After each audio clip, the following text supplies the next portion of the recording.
All right, we called to order this June 11th meeting of the Nelson County Board of Supervisors.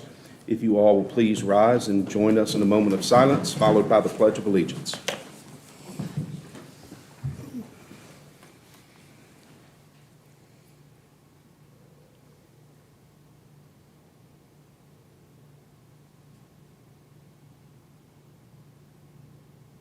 Thank you. All right, flags are here. Wow, if you could. I pledge allegiance to the flag of the United States of America and to the republic for which it stands, one nation, under God, indivisible, with liberty and justice for all. Thank you.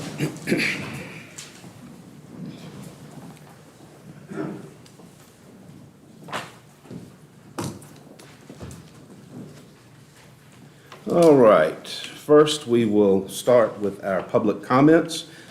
Please come to the microphone, state your name, your address. If you are speaking as an individual, you have 3 minutes. Mr. Reed will be our timekeeper. If you are speaking on behalf of a group, you have 5 minutes. We will start with Jerry Lloyd.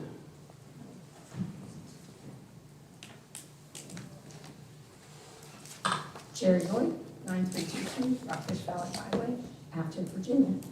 And I just want to say thank you to you all for appointing me to the Economic Authority. That was it. Thank you. Absolutely. Thank you, Jerry. Next, we have David. Come on up, David. Good afternoon. My name is David Kearley, 1201 May Lane, Roseland, Virginia. I'm here on behalf of Massey's Mill Realty Club, which is out on Thomas Nelson Highway on Route 151. Joe Yeager, the president, asked me to come here and request, as we have the carnival going on right now, that's out there at Massey's Mill Realty Club. We're looking for a way to dispose of the waste from it. And historically, we have used the landfill down on 151, excuse me, on Route 29. We'd like to get a continuance of that, just be able to dump the trash from the carnival event. We gather it at the club, the nonprofit organization, and haul it out there once or twice. So there was some negotiation earlier in the week, maybe last week, where we could not get any traction on actually being able to do that without being charged for it. So we're looking to be able to dump the trash from that event without actually incurring the fees associated with it. So do I stand here and you guys respond, or do I sit down and negotiate? No, this is a public comment, so there is no interaction during public comments. But All right, so that's basically what I'm asking. I don't know who I would talk to next about it and say, would you guys cut us a break on doing that? Bearing in mind that as a Massey's Mill Rotary Club, we support a bunch of events, for the county, for the municipality. We're just trying to get a break on that one. Okay, that's public comment. great, thank you. Next, we have Amanda Hester.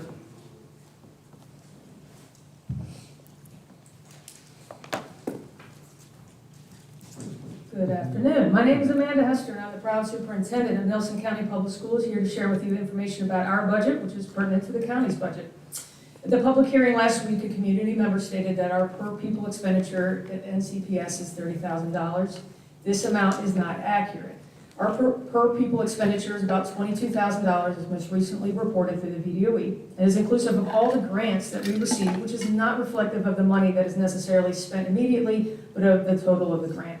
As been discussed in many meetings, what goes on in the per-pupil cost is complicated, as it does include components such as enrollment, which fluctuates up and down, transportation impacted by geography and topography, and an aging fleet which becomes inefficient in fuel and maintenance, facilities and upkeep, grant money as stated, at-risk or economically disadvantaged student populations and special education student populations, both of which we have a larger population in percentage of students, and a cost more to educate due to the necessary services and supports to be put in place, and also in addition compensation of employees. I say all this because when working with budget, it is very easy to lose sight of the big picture due to its complexities, and accurate information is necessary.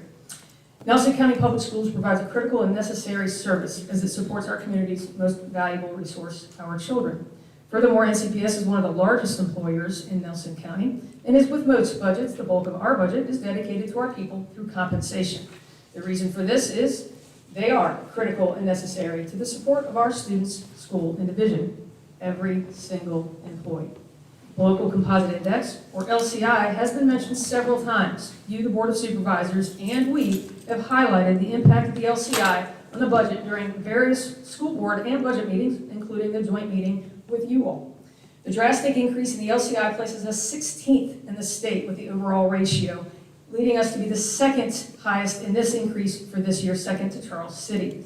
This significant increase was coupled with the removal of hold harmless funds, which historically was provided to localities to have time to develop a strategy to address the increase. This was shockingly not provided by the state this year, despite our consistent and passionate advocacy to representatives in the General Assembly. Because of the significant increase in the LCI and the lack of hold harmless money, about a $1.1 million shortfall was created automatically before the budget of need was developed. This is through no fault of the Board of Supervisors or the school board. In our current environment, everything is more expensive. Our budget reflects immediate needs to support our teachers and our students. However, a shortfall of this magnitude will result in decisions required to be made that will have a negative and lasting impact on students, staff, schools, and the division, such as not filling certain staff vacancies, not adding an agriculture teacher, eliminating the raises for staff, as well as numerous other considerations which have all been shared with the county. I want to reiterate my appreciation for Ms. McGarry and her staff's willingness to meet consistently to discuss not only budget, but overall items impacting both the schools and Nelson County in order to collaborate in solving problems, exemplifying the One Nelson mentality. We do appreciate the support of the Board of Supervisors and the funding. We do ask for consideration of more money to address this unique budget biennium. Thank you so much. Thank you. That's all we have signed up to speak. Is there anyone else who didn't sign up that wants to speak during public comments?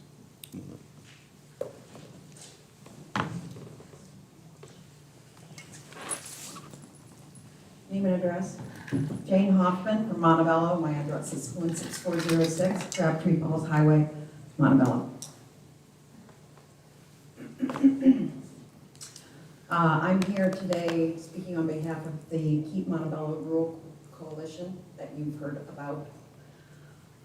We would like to thank not only the Board of Supervisors, but the Planning Commission as well for the extensive work and dedication to the completion of the comprehensive plan, for allowing the voices of Montebello, the Montebello community to be involved despite our late arrival on the scene, and for the changes made to the comprehensive plan recommended by Montebello community and the KMRC.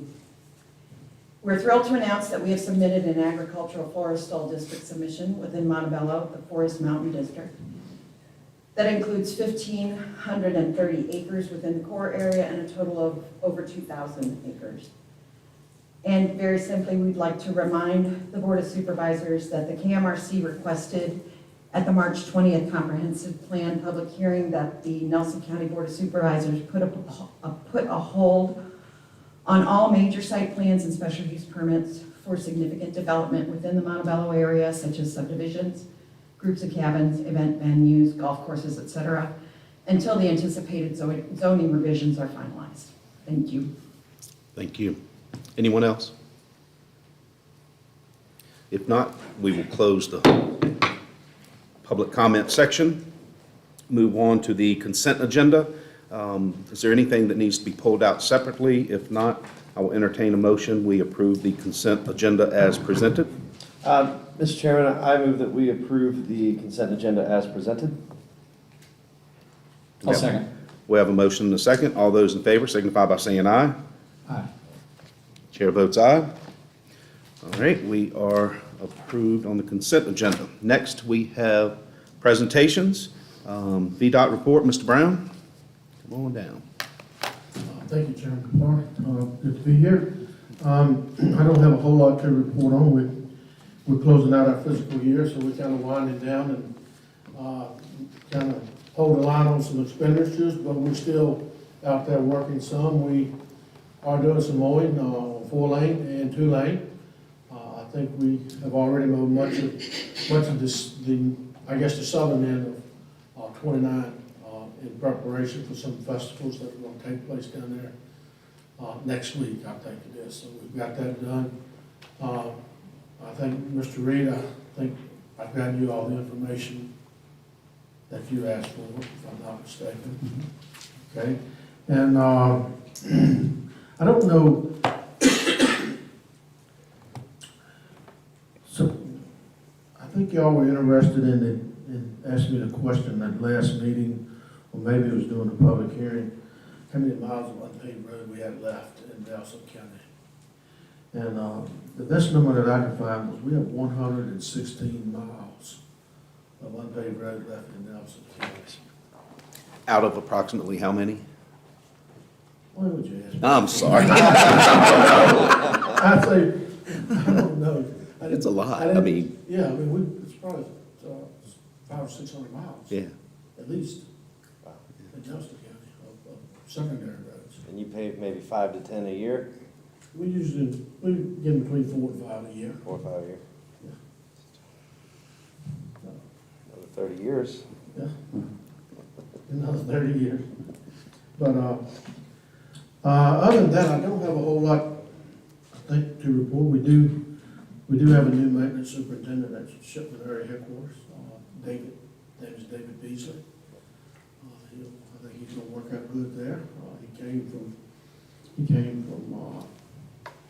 He was working in Mountain Heights Area Headquarters in Amherst County, and I think he's gonna be a great fit up here, so looking forward to some good work out of him. So, other than that, I don't really have a whole lot. I got one request from Ms. Legan about some parking over here at the corner. I'll check into that. It's just, I'll continue to investigate Whipple, that old section. And I do, we are working on some special projects. We should start building some rural rustics here pretty soon.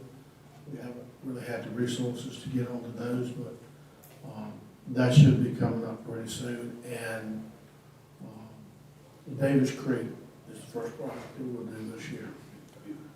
That'll pretty much get all the roads, that last section of Davis Creek, which goes to the dead end, that's the first project. So with that, any requests? Thank you for getting the information to staff and myself about the speed study on 151. Candy included that information in her report, so it's all pretty detailed and it's there, but I was just wondering if you had any comments or overview or anything you wanted to add to that. No, I really don't, and if y'all would like to have a deeper discussion on that speed study, I would prefer to have one of our traffic engineers, perhaps Jerry Hart or someone, dig into it into much more detail.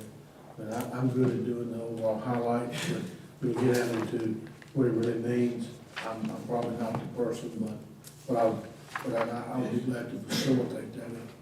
If y'all want to have a meeting, if y'all want to have a separate meeting with staff, and we talk about it and try to interpret what all those numbers mean. Kind of like we've done in the past. Right. Okay, thank you. Okay. We do have a meeting for the Spurs and Stars event that's going to happen. I assume they've gotten their, the last meeting I had, they had not set up a traffic impact study, a traffic control. Has that come in? I'm pretty sure they have one, so I'm not sure why they wouldn't have set it I up. haven't seen it, but Okay, hopefully they got one. they do, I can prompt them to send it. That's getting close. Yes. Yeah. Anyone else have anything, any follow-up? I have nothing. Very good. Thank you, sir. Thank you. Appreciate it. All right, next we have Smart Scale Applications, R 2024-43.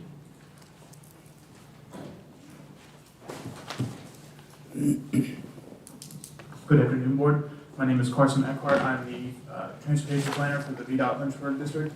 And we're going to do a little bit of an update on the Smart Scale. The pre-application period has come and gone, and now we're at the full app. So I'm just going to do a run over of the two projects we have for Nelson County. We did have a third one. That was the Mill Lane application, but that one got screened out due to cost aspects. The cost of that project ballooned after doing other looking at revised sketches of where the turn lanes would go, but ended up raising the price to the point where we pre-screened that project out. So this first project we have here is Tambark. Tambark, the project from the 151 study will be converting that intersection to a roundabout. Overall, OIP had no major problems with this roundabout, and specifically, our L&D section is looking at that roundabout to potentially modify where it will go for the, to have the best travel times. That way, we can make sure our people driving on 151 take the best course of option. That will lead to our cost estimate kind of changing depending on where the location goes, but I think it shouldn't be anything too drastic, but that is the preliminary sketch for that project. Do I have?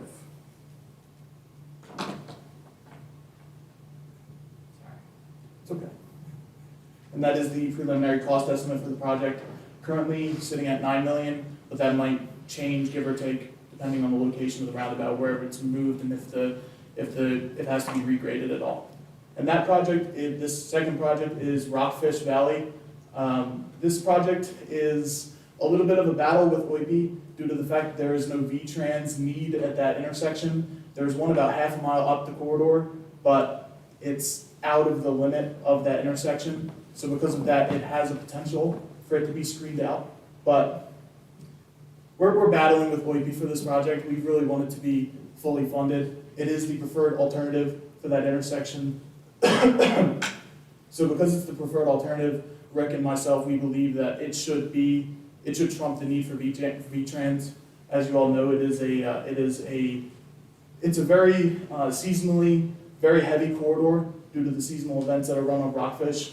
So we're gonna continue battling OIP for this project, and hopefully it'll get funded. And then the cost estimate, relatively, it's sitting at, compared to Tambark, which is sitting at 9 million, this one's at 1.5, I believe, from the preliminary cost estimate. 1.3.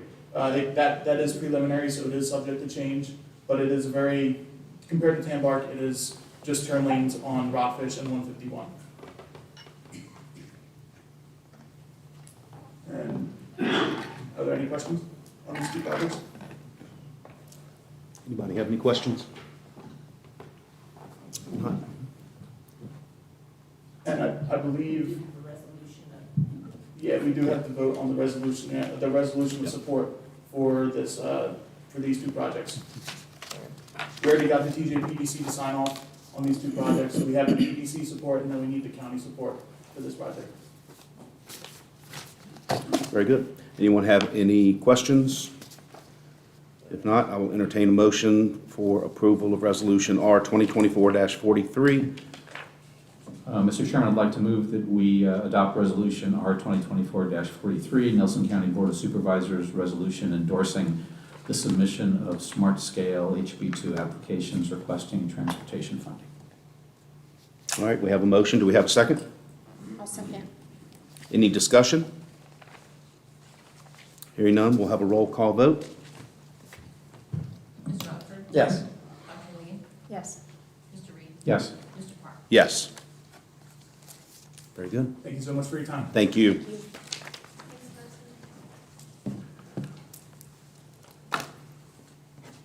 All right, next up, we have new and unfinished business, 2042 Comprehensive Plan follow-up. First, we have a summary of the Land Use Policy Diagnostic Report. Dylan, welcome. Hello, everyone.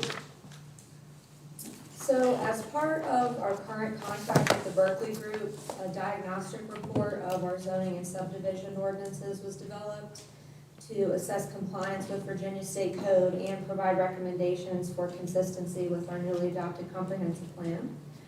The strategies identified in the comprehensive plan were reviewed to identify opportunities for implementation through the ordinance updates. Some of the key findings include combining the subdivision and zoning ordinances into a single document. Right now, they're two separate documents. It will make it more clear and user-friendly. Other key findings include incorporating low-impact design and landscaping standards, requiring greater conservation regulations, alternative residential uses, and increased density in appropriate areas. They assess compliance with state code by graph. So our zoning ordinance is about 50 to 70% compliant with state code, and our subdivision ordinance is 50 to 80% compliant. And the reason that ranges is because there are some provisions that are mandatory and others that are optional. Another recommendation was to update uses and definitions utilizing the comprehensive plan glossary. We want to modernize the uses, identify any outdated uses, and combine any like uses. And finally, review by Planning Commission annually. The recommended structure is on page 6 of the report and is as follows. Start with general provisions, move into administration, permits and applications, primary districts, then overlay districts, then a use matrix, which identifies all the zoning districts, all the uses, whether they are by right, special use, or not permitted. Then we have a chapter on use performance standards, then community design standards. We address nonconformities, then the subdivision, and finally definitions. One recommendation was to identify special use permits that are frequently approved with similar conditions, potentially converting them to by right uses in certain districts with those customary conditions codified as regulations. Short-term rentals, accessory dwelling units, green infrastructure, signs, design standards, connectivity, recreation, and overlay districts are all included for review and consideration. Overlay districts essentially are delineated areas with increased restrictions that are in addition to the underlying zoning designation. Some potential options for overlay districts are a mountain ridge district to regulate or restrict steep slope development, a tourism development district to identify or condense prime tourism areas, and/or Route 151 corridor overlay to regulate access management and density and location of development. At the end of the report is a diagnostic matrix which identifies each section of Virginia Code 15.2, Chapter 22, which governs zoning and land use. The gray line items are identified as the optional provisions of the code. And the report also notes implementation strategies adopted from the comprehensive plan with associated actions to be taken in the ordinance. So that's a short summary of the land use policy diagnostic report that they provided. Also in your packet is a work order amendment, proposed work order amendment. Under our existing contract with Berkeley Group, they developed a scope of work for your review and consideration to continue with phase 2, which would be these ordinance updates. If approved today, the kickoff would be scheduled for July next month. The process looks very similar to the comprehensive plan update process, including public engagement, public workshop, focus groups, joint work sessions on topics such as permitting, district intents and standards, uses, and community design, and an open house followed by public hearings through the adoption process. The full proposed timeline is approximately 18 months with a tentative adoption date in spring of 2026. So today, if you have any questions, comments about the report, I'd be glad to take those. And also looking for you to approve the work order amendment so that we can finalize this aspect of the contract and schedule our kickoff next month. Mr. Chairman? Yes, ma'am. I'd just like to add that the work order amendment in your packets was not the final version. You should have that at your places now, dated May 13th, 2024. And the total cost proposal, including the non-direct expenses, is $143,556. Make sure you all have the right one in front of you.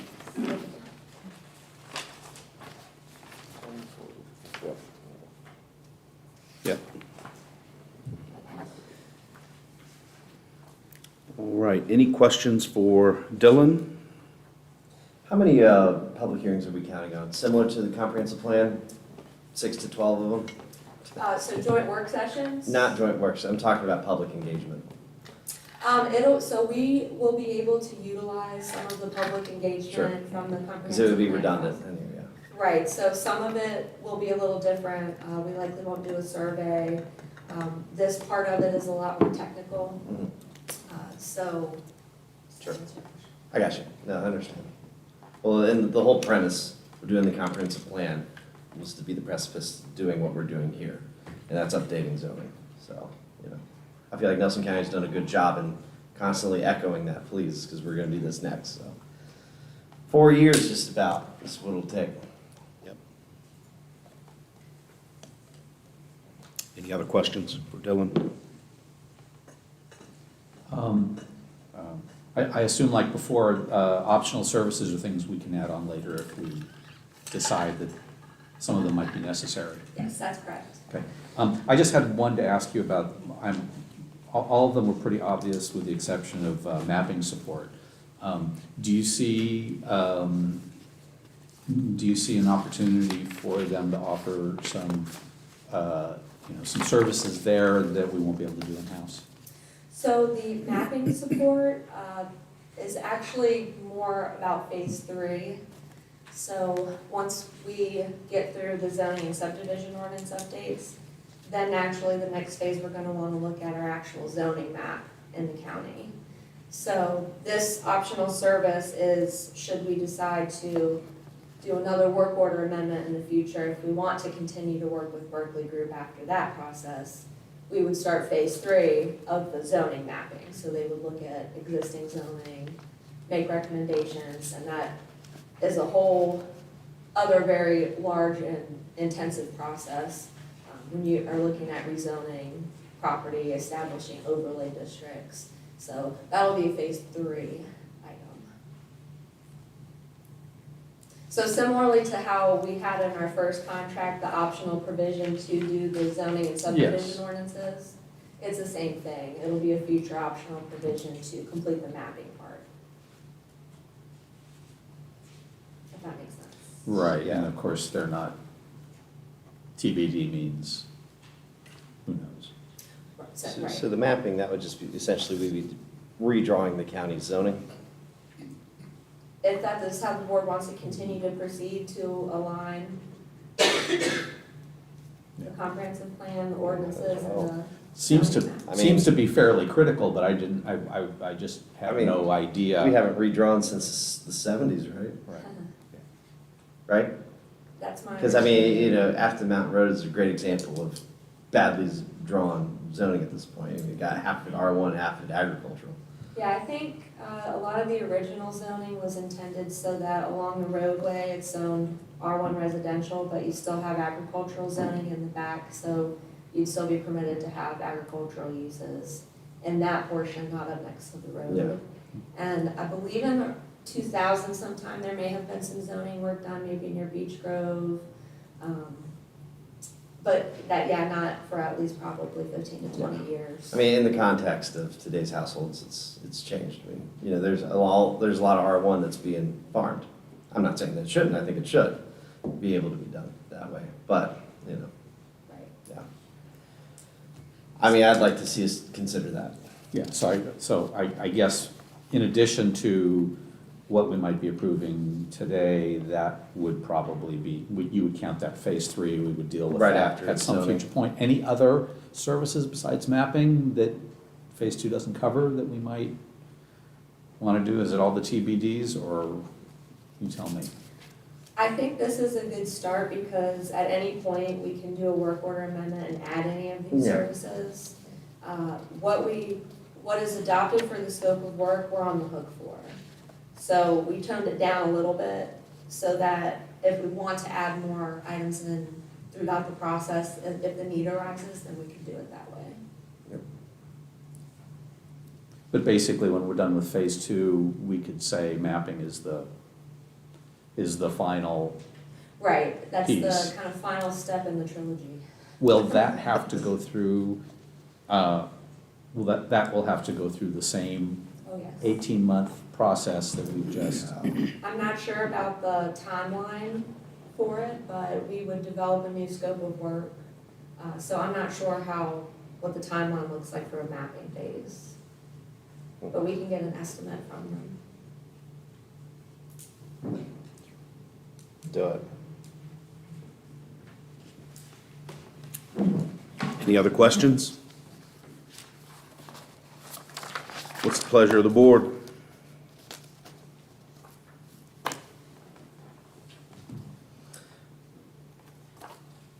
Okay.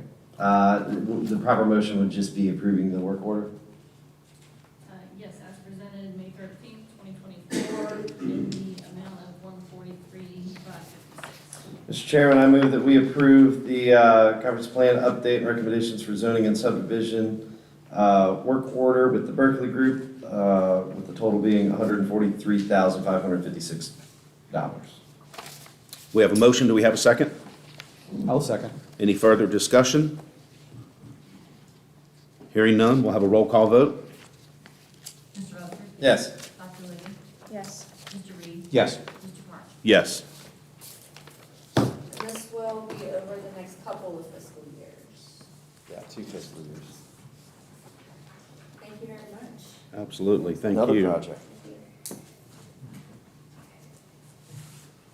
All right, next we have the FY25 budget adoption, R 2024-44. And do you care to, yes, there we go, Linda. Statement will introduce this subject. Welcome, thank you.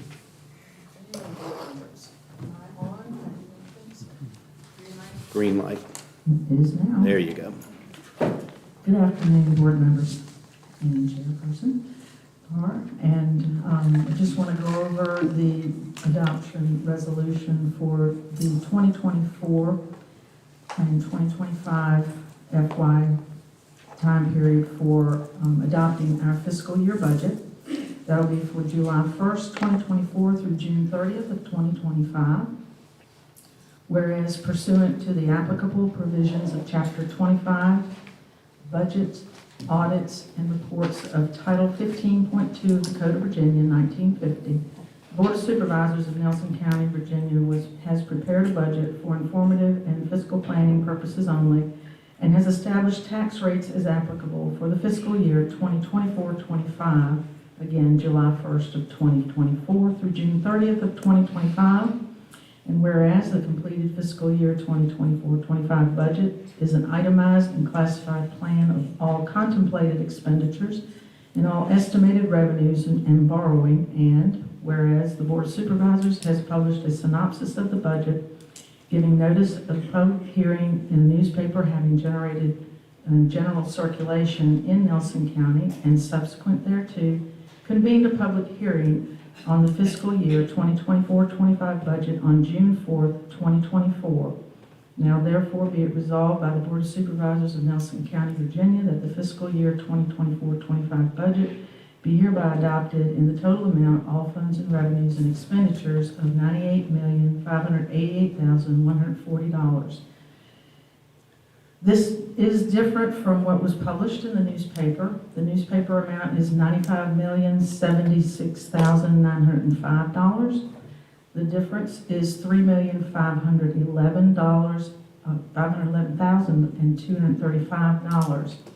This difference is comprised of the amount that is budgeted for the VPA or DSS fund, $2,111,200, I keep saying that wrong, sorry, $2,111,235, and $1.4 million of carryover school construction grant funding.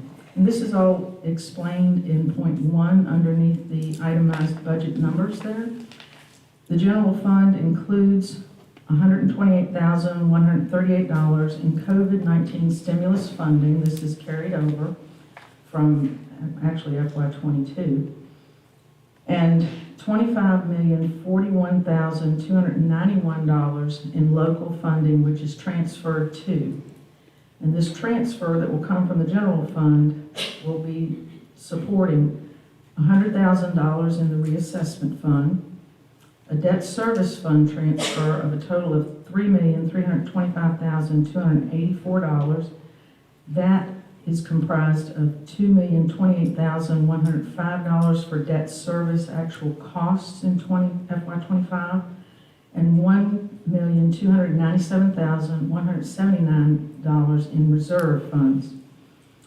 It also includes the Piney River Water and Sewer Fund of $350,000, which you also see above. That $350,000 is a portion of that, $539,908. And the school fund of $19,154,772. Of that figure, $18,989,837 is for general operations and $164,935 is allocated for school nurses. Included as well in this total overall budget number of $98 million is the $2,111,235 in local, state, and federal funds transferred to the VPA fund, or the DSS fund, and contingency reserve funds of recurring contingency, $612,438, non-recurring contingency, $662,994, and school capital reserve of $300,500.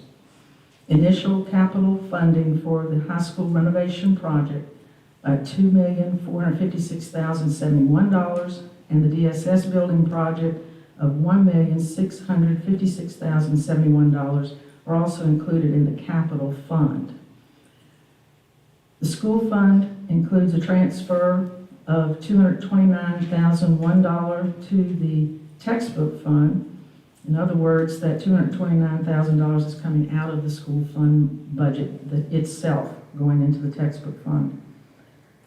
It includes $504,993 in federal COVID-19 stimulus funding and $1.4 million in state school construction assistance program grant funding. This is the SCAP program. This will be carryover money that will not be expended in FY24. It will be available in FY25. The school figure above in the listing of the budget, and let me see if I can point that out to the folks here. It is that number right there, the school number, $33,765,576. That was initially proposed at $32,365,576. It is increased by that $1.4 million that we are carrying over, and that's the difference there. Are there any other questions in regard to the adoption of the budget? Anybody have questions for Linda?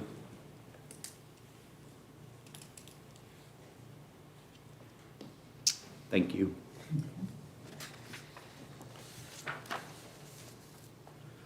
You want me to roll into the next one? Yes, ma'am, Okay, while you're here. while I'm here.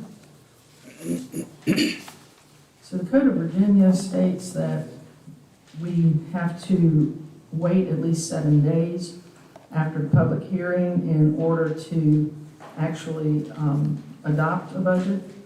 And we have met that by today's date, with the public hearing being on June 4th. And then furthermore, no budgeted monies that are adopted in the budget may be spent before they are appropriated. And so the appropriation is our next step with Resolution R-2024-45, fiscal year 2024-2025, appropriation of funds. Whereas the applicable provisions of Chapter 25 Budgets, Audits, and Reports of Title 15.2 of the Code of Virginia 1950 require the appropriation of budgeted funds prior to the availability of funds to be paid out or become available to be paid out for any contemplated expenditure, and whereas the Nelson County Board of Supervisors has heretofore approved, and this is assuming that you would have already approved the prior resolution, the fiscal year 2024-25 budget, July 1, 2024 to June 30, 2025, for the local government of Nelson County and its component units, and whereas the Board of Supervisors now proposes to appropriate the funds established in the fiscal year 2024-25 budget. Now therefore, be it resolved by the Nelson County Board of Supervisors that the fiscal year 2024-25 budget be hereby appropriated on an annual basis by fund category as follows. Each of these funds is there available in your handout, and they are identical to what was listed in the adoption resolution that was previously reviewed. Again, the total of revenues matches expenditures for the year of $98,588,140. Be it further resolved by the Board of Supervisors that number one, it's stating the general fund appropriation includes the $128,138 in COVID-19 stimulus funds and the transfers of each of the funds that we listed previously, the VPA fund at $2,111,235, VPA being the DSS fund, the debt service fund, $3,325,284, the school nursing and operations funds totaling together $19,154,772. The capital, the broadband fund being zero, being appropriated to it from the general fund.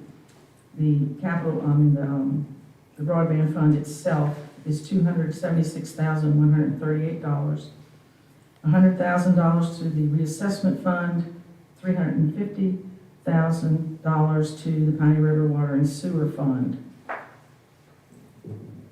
The amounts transferred from the general fund to the VPA or DSS fund, debt service fund, school fund, Piney River Water and Sewer Fund, and broadband fund are also included in the total appropriation for each of these funds. The school fund includes the $504,993 in federal COVID-19 stimulus funding and the $1.4 million in state school construction assistance program or SCAP grant carryover funding. The textbook fund appropriation includes the allocation of $229,001 from the school fund. Debt service includes $2,028,105 in current debt service, $4,534,591 in debt service reserve total. The appropriation of funds to the school fund, textbook fund, cafeteria fund, VPA, DSS fund shall be in total and not categorically. In other words, they're given as a lump sum, and then those responsible for those funds determine how they are distributed among the fund categories. And lastly, the appropriation and use of funds within the general, debt service, capital, Piney River Water and Sewer, and broadband funds shall adhere to the amounts prescribed by the Board of Supervisors for each department therein, unless otherwise authorized by the Board of Supervisors. Are there any questions? Any questions? Anybody? No? Thank you. And thank you for all of your work. You're welcome. All right, what's the pleasure of the board? Well, I have the intention of making an amendment to the resolution. I don't know if you want to look at the resolution as it is, have it moved and seconded, and then have the discussion on an amendment when I would make that motion, or if you'd like to discuss it before we get into it. I mean, I think it would be easier to discuss it beforehand rather than. Okay. Well, thank you, Mr. Chairman. I want to thank Dr. Hester for her presentation, for 2 minutes that she gave today, summarizing the state of the school budget at this point.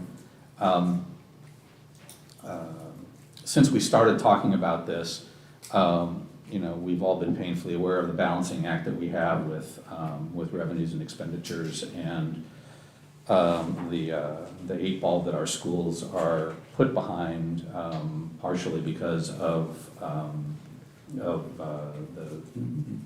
the composite index, as Dr. Hester said, and also of movements within in Richmond that have, not fallen in our favor. But, to me, it's very important that we take a look at what we've done so far and try to find some way to build on that to try to come out on the other side of this. And the current budget has what was termed a placeholder of additional revenues we were going to give the schools this year, which was about $610,000. The motion that I would like to make would be to add another $350,000 to that number. And this is my reasoning. As we've talked about before, it's extremely important when you have a school system, as ours, as they all do, where they depend mostly on compensation and salaries that go to teachers, administration, and staff, that we be able to do that in such a way that is equitable across the board. The state, of course, has supported 3% increases for SLQ positions, which puts all the other positions at a disadvantage unless we find the wherewithal to be able to fund them ourselves, those increases. The county has been really good at keeping the staff of the county, not the schools, but the county staff, with those reasonable cost of living increases that we have. But as the budget stands, it's absolutely clear that no matter how the school board chooses to shuffle their funds, they're not going to be able to do that this year for the schools. An additional $350,000 does not guarantee that that all of the school staff would be able to get those increases. It certainly would give them a leg up on being able to consider doing it. The other priorities that the school has, as Dr. Hester specified, are also significant. But we are in a position this year where we have taken such a hit with our schools, and my reasoning is that if the county has any ability whatsoever to try to cover some of those losses in the short term, what we are probably looking at in our next fiscal year is going to be a similar budgetary crunch from the state.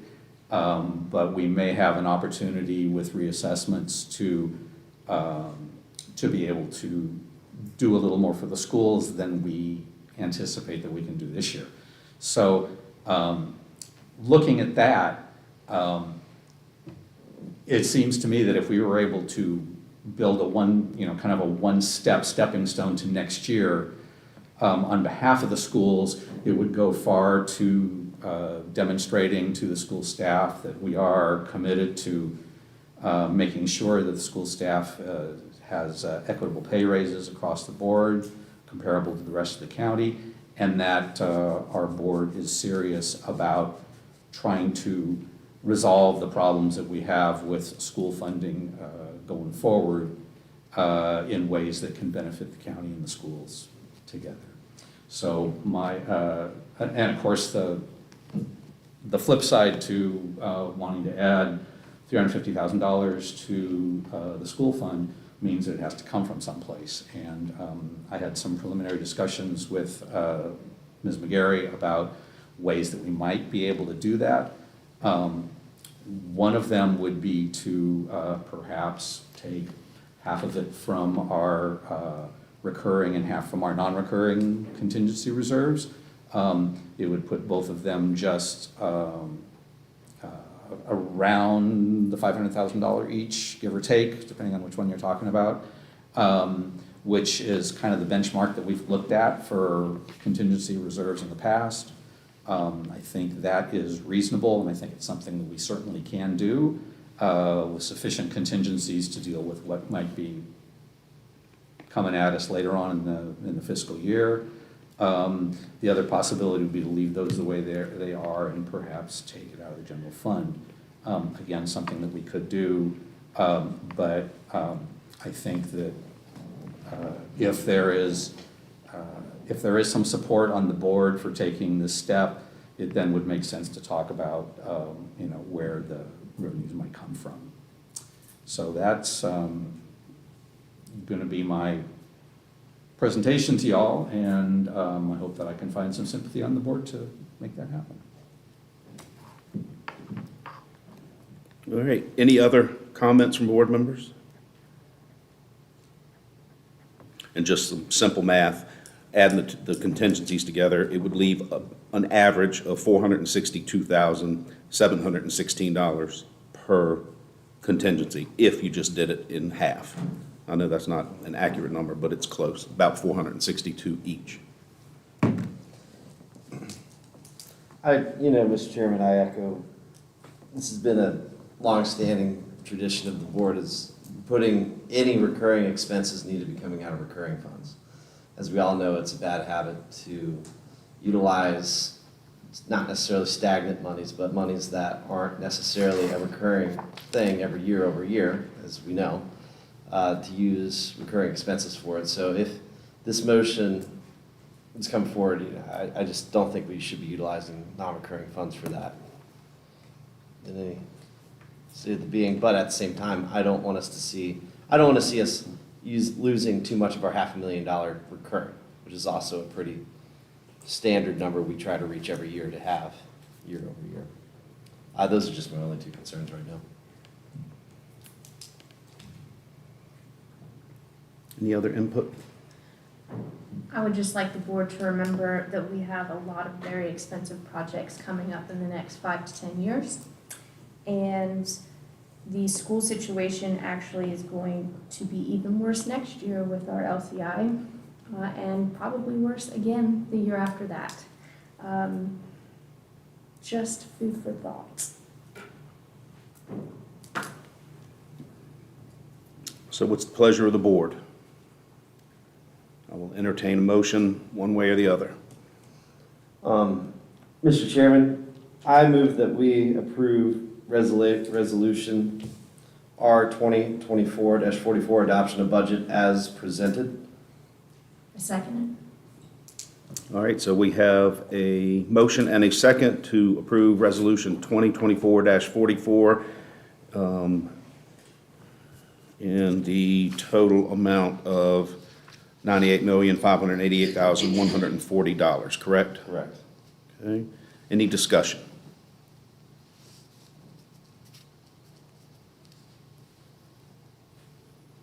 Hearing none, we will have a roll call vote. Mr. Rutherford? Yes.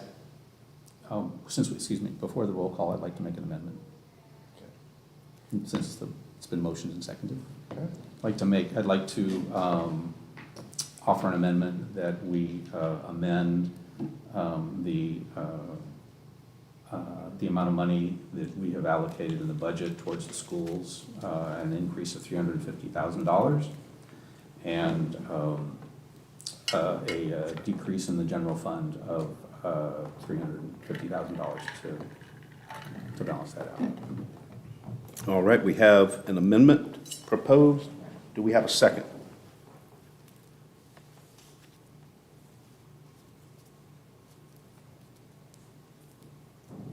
Any second? Hearing none, the amendment dies for lack of a second. We'll continue with the roll call vote. Mr. Rutherford? Yes. Dr. Liggin? Yes. Mr. Reed? Yes. Mr. Plum? Yes.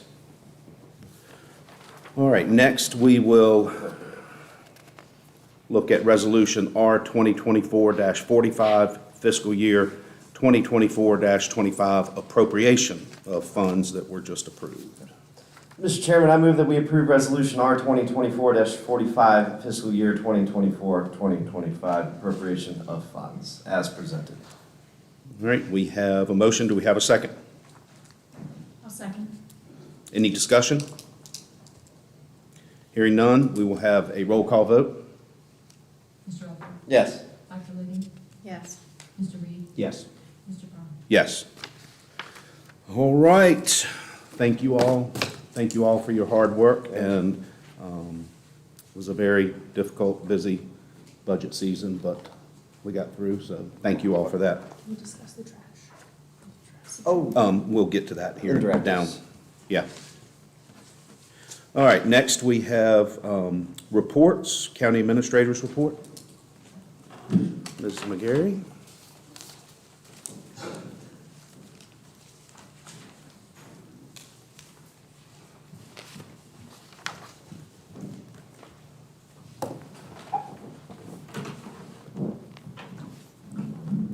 Okay. Good afternoon, everyone. Start off by reporting on the status of the Shipman Historic District. DHR has approved, that's Department of Historic Resources, has approved the Shipman Historic District National Registry of Historic Places nomination project for cost share funding. DHR will contribute $6,500 in matching funds, and the county share would be $7,500 for a project total of $14,000. DHR will provide a contract outlining the terms of the cost share agreement, and once signed by both parties, the project scope will be developed and then distributed to DHR's pool of contractors. County would then make a contractor selection based on the quotes submitted for the project. Staff anticipates having the DHR cost share agreement for the board's consideration at the July 9th regular meeting. Some updates on Route 151. As Mr. Brown mentioned in the VDOT report, we did get the speed study results back from VDOT. Little background: in January, the board requested an updated speed study along the 55 mile per hour sections of Route 151, Rockfish Valley Highway.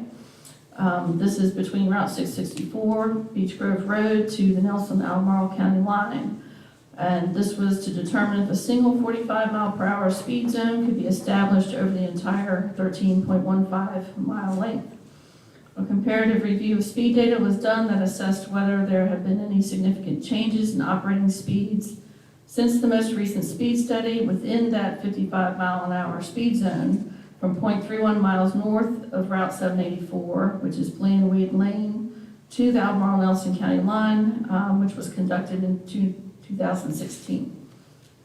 As part of this effort, count locations were selected within the portion of Route 151 that remains posted at 55 miles per hour in close proximity to the two count locations from the previous speed study in 2016, as well as the incorporation of an additional count location on the southernmost portion of the study section closest to Route 664. The updated study showed that there did not appear to have been any significant changes to operating speeds on the roadway since the previous speed study was conducted that would warrant a speed limit reduction on this section of Route 151. And we did attach the entire speed study for you and the public to review. And if the board is interested in scheduling a work session with VDOT to review the study, please let me know, we can get that scheduled. As far as the food truck restriction, I know it has been a while since this was a directive by the board. I found myself not being able to make much progress on this, so I delegated that to the Planning and Zoning Department, and their follow-up is in process. The Livingston System Water Sewer Capacity Study is coming to a conclusion. County and Service Authority staff are meeting with the consultants this week to review the draft findings, and then we have plans for presenting those findings to the board at the July 9th regular meeting. This is a rather lengthy update regarding the Service Authority's Livingston Sewer Rehabilitation Project. As you know, the Service Authority received a financing proposal from the United States Department of Agriculture, Office of Rural Utilities Service, to implement a $2.2 million sewer rehabilitation project in Livingston. And this would address serious environmental issues with sewage overflowing out of manholes into residential yards and ultimately into Town Creek. The financing entails a grant of $1,594,000 and a loan in the form of a Rural Utilities Service wastewater utility bond of $641,000 at a 2.25% interest rate for 40 years. This has an annual cost of $24,384. In order for this project to go forward, the Service Authority needs to be able to show sufficient revenues from the Livingston wastewater system to cover this annual cost. In lieu of a rate increase, the proposed means to achieve this is by a mutually approved support agreement between the Service Authority and the county, which would allow the county to legally transfer funds of $24,384 by annual appropriation to the Service Authority, which would then be counted and used as revenues of the Livingston wastewater sewer system. The annual transfer would be a moral obligation pledge. It's not binding, and nor would it obligate future boards. A draft support agreement has been submitted by the Service Authority to the USDA Rural Utility Service for their review and approval. And if approved, it would be presented to both of the Board of Supervisors and the Service Authority Board for approval consideration, likely within the next couple of months. A quick update on the Department of Social Services building. After a closed session during the May 14th regular meeting, the board authorized the county to pursue the execution of a purchase agreement for a parcel of property on Callow Hill Drive. This parcel adjoins the county-owned property already existing, and this will allow for the required stormwater retention pond associated with widening and paving of the planned roadway there. PMA has been advised of this, and the A&E work will be on hold until the purchase is complete. Our Nelson Drug Court has received a new name via legislation effective July 1st, 2024. It's now going to be called Nelson Recovery Court. Another piece of the legislation modifies what constitutes violent offenses, which impacts who's allowed to participate or eligible to participate with the recovery court. So violent offenses include murder and weapons-based offenses, and so this change renders a potential participant as ineligible, or these offenses render a potential participant as ineligible, but allows for those with past or present burglary offenses to now be eligible to participate. The court currently has 4 active participants, 1 pending entry, and 2 referrals. The 2 participants in the final phases of the program will potentially graduate in October. So this has gone really well and has been pretty successful for a new recovery court of its kind. Tomorrow night, June 12th, 2024, from 6 to 8 p.m., the PDC will be hosting a community meeting related to the Move Safely Blue Ridge project. This meeting is to gather our citizens' thoughts on ways to make the roads in Nelson safer for everyone, including those who bike, walk, roll, or drive. The project website is www.movesafelyblueridge.com. There you can sign up for email updates and complete an online survey. We have some preliminary FY24 end of fiscal year projections to share with you. Staff is monitoring the first half 2024 revenue collections for real and personal property taxes pretty closely. As of June 7th, which is last Friday, there was a balance of real property taxes to be collected of $1.3 million and a balance of $335,242 in personal property taxes, totaling $1.6 million. The overall balance of all local revenues to be collected is $2,026,803.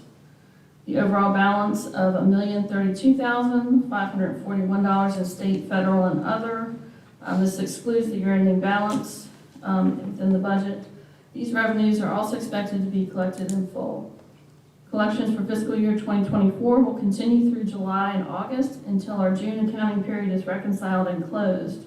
We do anticipate realizing the overall budgeted amount of revenues of $52,859,150. Expenditures through the end of June are anticipated to be in the neighborhood of about $1.4 million, for a total fiscal year expenditure projection of $49,750,239. So in comparing that to the fiscal year projection of total revenues of at least the budgeted amount, $52,859,150, our carryover funds are expected to be around $3.1 million. And the FY '25 budgeted carryover is $3,032,863. Our fiscal year end status will be more clear in an updated report made in July and August. It includes some summary reports for you to look at related to these numbers. All right, next, our staff is gearing up to issue the 2026 reassessment RFP. This would be for Mass Appraisal Services, and we plan to issue the RFP on June 20th, with responses due July 15th, 2024. Vendor interviews and a contract award is anticipated to be done in July and August, with the work to commence in September, October of '24. The hired firm will begin with a sales study, and the bulk of the reassessment work would be done during calendar year 2025. Final completion of the reassessment will be contractually by December 31st, 2025, and the assessment's effective January 1, 2026. So that means we won't see the effects of the reassessment until the second half of FY '25-26. So we're a fiscal year and a half away from seeing results of that. Following the completion of the reassessment, there will be informal hearings with assessors as requested by the citizens, followed by Board of Equalization appeal hearings during the February-March 2026 timeframe. And that is all I have for you. You should have received department and office reports for May and June by email or paper copy. Happy to answer any questions. Referencing kind of the revenue projections and collections and all that, one thing that, I want to re-bring up that I think many business owners, especially in the hospitality, and just really, I think is important for we as a board, is that month to month, meals and lodging, not both separate so that we can get an idea of, hey, January of last year looks like this. I can't imagine a better indicator for us to see going forward, because, for example, if June is bad today, this year, and it was great over the last 3 years before, then we have some ability to calculate what the next 6 months looks like for us. I think that would be invaluable for staff and for us as a board, how we can either A, support, the industries that we do have, or B, modify the things we need to on a budgetary side of things.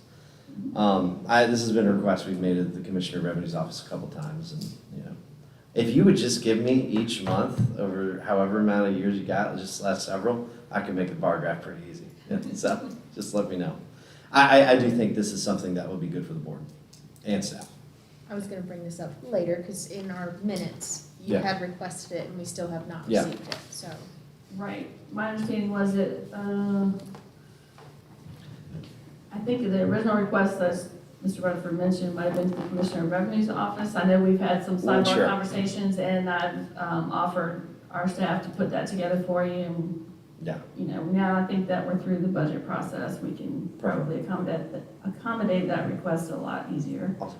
So we'll be happy to get on that. And So 3 years, you think is? I feel like if you get the last three, we don't want to get into, I think a year before the pandemic least- would be lovely. the problem is with enforcement changed so dramatically between we should have that just for informational basis, but it would be good for the Commissioner of Revenue just to see that difference between, 2019 and 2022. Because it really changed heavy. What year was it, Ernie, when we did the thing? Is that 2020? It might have been 2019. I don't remember. When you did what? Remember when we really doubled down on enforcement of transient occupancy tax? Or was it? It would have been 20 or 21, Right. 2021. That's because I was here. Yeah. Yeah. And So 2020 it is an wasn't outlier 2019. year too, because that's when it just went like this. And we missed out on millions of dollars of revenue, no doubt in my mind, due to lack of enforcement. So, yes, I think whatever you got, but I do know the data gets funky eventually just because of how it was collected and what it looks like, so you can discern that some. But I think the last 3 years is probably the best info that we got. Okay. Yep. Thank you. Sounds good. Let me know however I can help. All right. Do that bar graph. That's all I want. I can do that. I can do it. That's the easy part. I know, I can do that. If you want to do Just some select- data entry, let me know. All right. good. All right. Thank you. All right, next we have board reports. Anyone have anything to report? There was a PDC meeting, I was absent, I couldn't make it. Ernie went. The big thing was that they passed the resolution for Smart Scale. So the two 151 projects were included in that resolution. Right. We doubled it today, so things are on their way. Speak into your mic. The Smart Scale projects for 151 were approved by resolution with TJPDC, which supports the application. Do we have a July meeting? No, We as in, TJPDC. okay. I was like, really? Yeah. Do we have, no, did you cancel it? Might. Do something. Yeah. And since I was just talking, the only other thing that Yep. I was going to add was Candy's report on the recovery court was great, and what was most remarkable is the sense of optimism all the way around with everybody in there about how successful it's been, and the clients that are involved in it right now, and how positive it's been for them, and how it looks like it's going to have a good end product. So very grateful for that. And I hope we can look forward to some sort of follow-up after the two participants graduate in October. I'm sure we'll have something come to us to, okay? Is that it, Ernie? Dr. Ligon? I went to the Virginia Career Works yesterday, and they got hit pretty hard by state funding as well, dropped over 10%. But they were excited about some grants getting into the schools and trying to teach children to be better in the workplace, which I think is very important. And unfortunately, it seems that Nelson County schools are not responding to them. So I'm calling them out even though they have left. That's it. All right. EMS Council, it seems like the last couple of months, there's been some emergency the afternoon of a scheduled EMS Council meeting, and they've had to cancel the meeting because everybody's on scene. So that was the case this month as well. Mr. Chairman? Yes, ma'am. I apologize for interrupting. I was just reminded sitting here that I didn't report on the ACRJ, the Regional Jail Board has not met the last 2 months, so I don't have anything to report from that, but we will be meeting in July, so just want to let the board know that. Okay, thank you. Was Mr. Barton's appointment done in June for jail board? Or is that on our, oh, July? We think it may be July, but we'll double check. Yeah, that's a new one. Yeah. All right, speaking of boards and appointments, we have the list of new vacancies, expiring seats, and new applicants. There is an additional applicant in your packet for the Service Authority. We have Marshall Saunders from the West District has applied for that seat. Are there any other additions or updates to what we have in our packet, Amanda? No additional applications other than Mr. Okay. Saunders.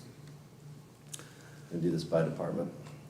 Yeah, I think that would be best if we break it down by department. So let's go ahead and start with the Service Authority Board.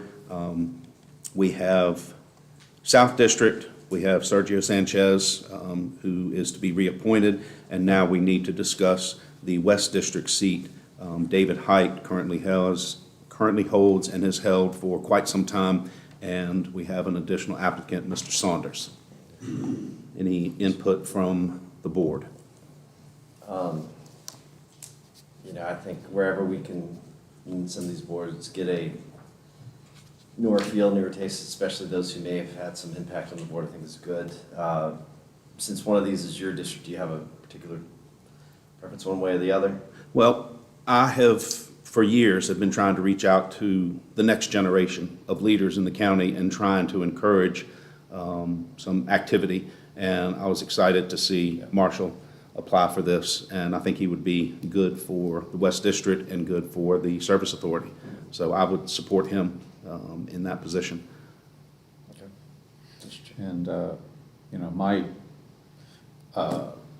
David Hyde has served on the Service Authority Board as long as I've been on there, and was on there when Jesse was on. His engineering and background knowledge is, you know, the greatest in terms of institutional knowledge that is on the board. I would certainly support him for reappointment, as long as it's his intention to keep on doing what he's doing. Sure. He's doing an exemplary job. So has been tradition of the board. I mean, typically, for example, as you remember, you know, we typically appoint based off of what the holder of that representative of that seat's preference is. You know, I think that's still a good thing to hold on to. Has anyone talked to Mr. Height about his willingness to participate still, or? He has not shared any, one way or the other, with me. I have not spoken to him. His term doesn't expire until the end of the month, and I've got a Service Authority meeting with him coming up in, I guess, a week and a half. I could have that discussion with him, and then we could pick it up next month. We don't have to do this month. I was saying, he has indicated that he's willing to serve again. Okay. And interested to do so.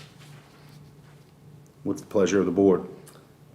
Well, that being the case, I would, I'd move that we accept Sergio Sanchez and David Height reappointed to the Service Authority Board. I was going to suggest we do this one by one. Okay, we can split them up. Split them up. Yep. All right, so let's go ahead and vote on the South District Service Authority Board, Sergio Sanchez. We'll do a roll call vote. Yep. Jessica, you want? Yes. We'll let Amanda Sorry. do the roll call vote. Oh, I'm sorry, that's your, That's her I district. thought you were saying, I'm sorry. I actually let that slip by, I didn't even know he was up, so. Yeah. It's the only person It's all we that's got. stepped forward, so. Yeah, so, Amanda, All right, so we have it, We're- where did we get a South motion for District. Mr. Sanchez? I'm sorry. Who has made the motion for Mr. Sanchez? No one's made a motion. Oh, for okay. Sanchez yet. Well, I move that we reappoint Okay. Mr. Sanchez, South District Thank you. Service Authority Board. Second. all right, now we'll have a roll call vote. Mr. Rutherford, Yes. Dr. Liggett, Yes. Mr. Reed. Yes. Mr. Park. Yes. All right, next up, we have Service Authority West District, either David Height or Marshall Saunders. Is it, oh, Sorry. I have a question. Is Yes. it customary that both people fill out the same form so there's a comparison, or can I just go on gut feeling? I don't know that the existing board member fills out an application. I didn't think so. Indicate their desire. Yeah, this is just something that's filled out for the, someone who's applying. Ian, This is a problem because they don't seem like equal candidates. Well, I would just say that it would be highly unusual for someone who has served for a long time without reasonable cause to be removed from the board to not accept their desire for reappointment. Taken, point taken. Uh, Any other input? Are we allowed to ask one of the Service Authority board members here? Or no? I don't know that that would be, no. if necessary, we can wait. Well, I guess my interest is, does this man we're trying to replace attend meetings? Is he active? Does he have a lot to offer? How about we put a pin in that one and we revisit it at the next meeting? How about we do that, since there Sounds seems to be great. questions? Yep. All right, next. Are there any other appointments on the list that need to be reviewed separately, or can we just approve the list as presented, noting that we do not have anyone for one seat on the Board of Building Code Appeals and the Social Services Central District. Okay. I would make that motion. All right, so we have a motion to approve the balance as presented. Do we have a second? Second. All right, any discussion? If not, we'll have a roll call vote. Amanda? Mr. Rutherford, Yes. Dr. Ligon, Yeah. Mr. Reed, Yes. Mr. Parr. Yes. Just one note, did that include the Ag and Forestal District under existing vacancies? Yes. It included everything Okay. that was on the list, yes. Thank you. Yep. All right, next we have correspondence. Anybody have anything to share?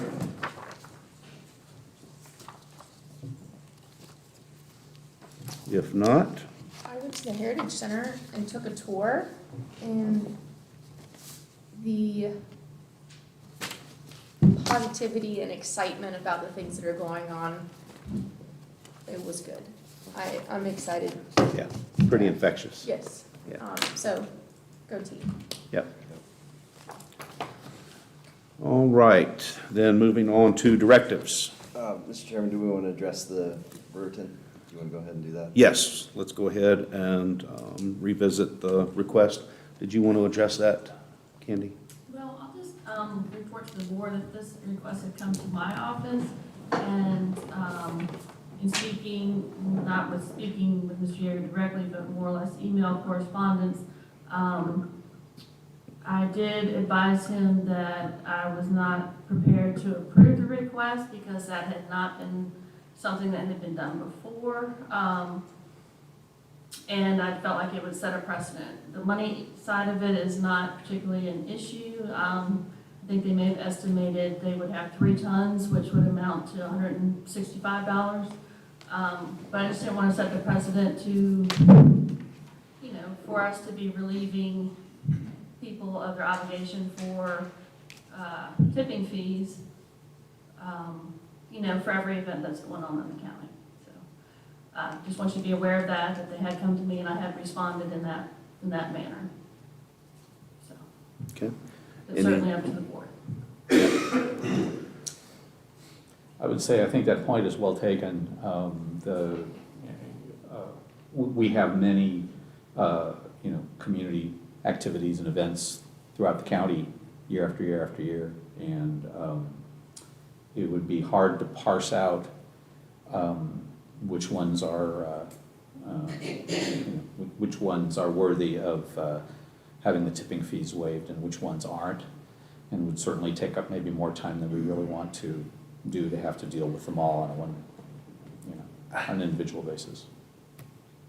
I mean, my only thought is, and I've been a part of a few events in Nelson County, and we just usually go over to the,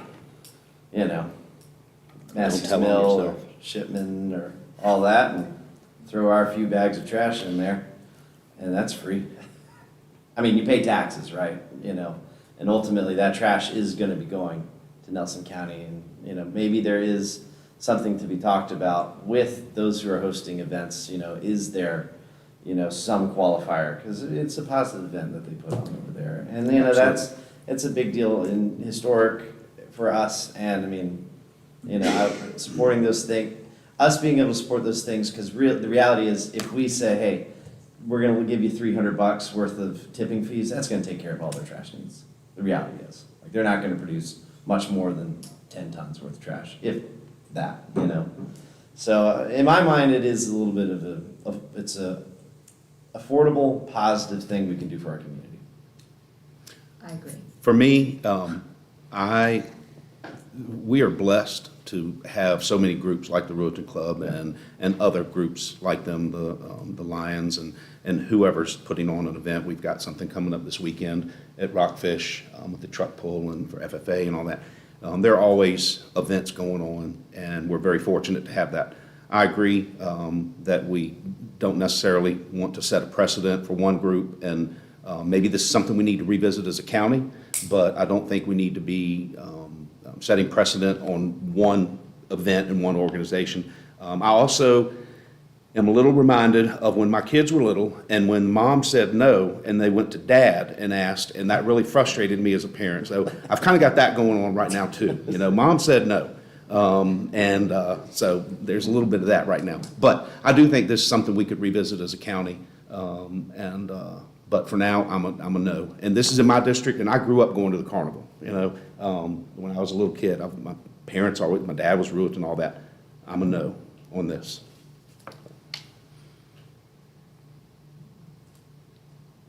So what's the pleasure of the board? Well. Are we at a I don't 2-2 think there's stalemate? Any use in doing a motion. We can take no action. I was Yeah. gonna say, there's a motion. I mean, I have no problem making a motion to give these guys $300 worth of waiving fee, and I'm, Make that motion, but please. if it's that, Then where no- do we stop? yeah. And it's not 300, it's only 170 estimated. I mean, the money's not the point.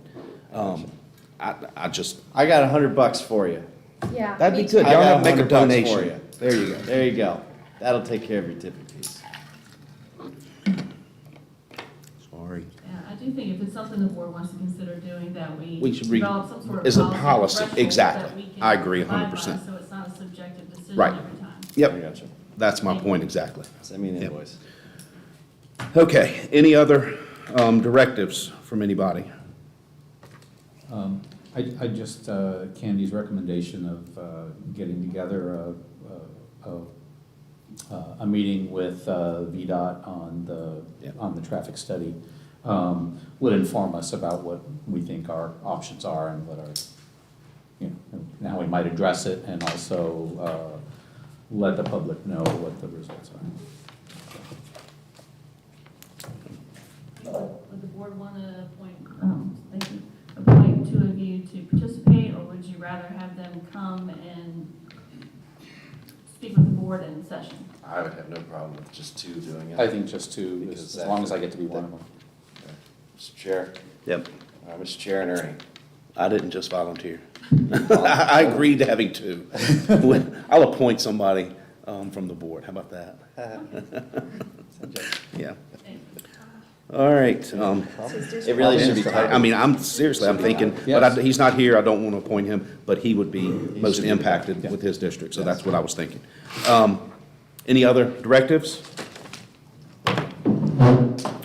Wow, Wow, what time is it? I mean, it's not even 3:30 yet. You want to sit here for a little while longer? No, not I'll really. entertain a I'm motion going that we home. adjourn. So moved. We have a motion, do we have a second? Second. All those in favor signify by saying aye. Aye. Aye. Chair votes aye, we are adjourned. Thank you all. All right.